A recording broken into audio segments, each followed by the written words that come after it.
Hello, আসসালামু আলাইকুম। কেমন আছেন সবাই? আলহামদুলিল্লাহ, আমরা অনেক ভালো আছি আপনাদের দোয়া এবং ভালোবাসায়। আমি মিতু আপনাদের মাঝে ছোট্ট একটি ভিডিও নিয়ে হাজির হলাম। আশা করি ভিডিওটি ভালো লাগবে। ভিডিওটি ভালো লাগলে লাইক, কমেন্ট, শেয়ার করবেন, সাথে সাবস্ক্রাইব করে রাখবেন। তো আমার মেয়ে হঠাৎ করে বলতেছে, আম্মু চলো বেড়াইতে যাই। তো ভাবতেছি কই যাব। পরে ভাবলাম এখানে আমার এক ভাবি আছে, ওর আন্টি হয়। পরে বললাম চলো তোমার আন্টির বাসায় যাই। পরে আমার মেয়ে তো অনেক খুশি যে আন্টির বাসায় যাব। ওই বাসায় বাচ্চা পোলাপান আছে, ওদের সাথে খেলে, ও অনেক আনন্দ পায়। আর ওর গাছ অনেক পছন্দ, অনেক ফুলের গাছ আছে। এর জন্য বলতেছে আম্মু চলো তাহলে আন্টির বাসায় যাই।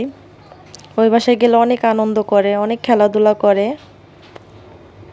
পরে ভাবলাম নিয়ে যাই, কারণ বাচ্চাদের রুমের ভেতর আটকে রাখা উচিত না, একটু বিনোদন দেওয়ার দরকার আছে।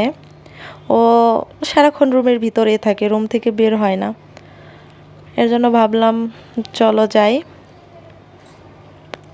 খেলাধুলা করলে আর কি মন ফ্রেশ থাকে। ও তো অনেক খুশি যে আন্টির বাসায় যাব।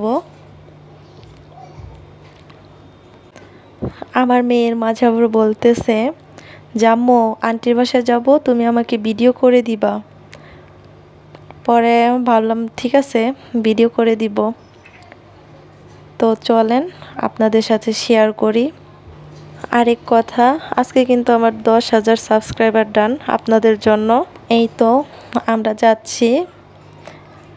আমার মেয়ে অনেক খুশি, আগে আগে চলে যাচ্ছে, অনেক খুশি। এই তো আমরা চলে আসছি। দেখেন অনেক জায়গা, মাঠের মতো।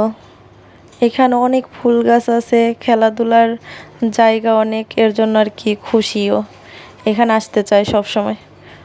এই তো গাছ দেখলে পাগল হয়ে যায় ছেঁড়ার জন্য।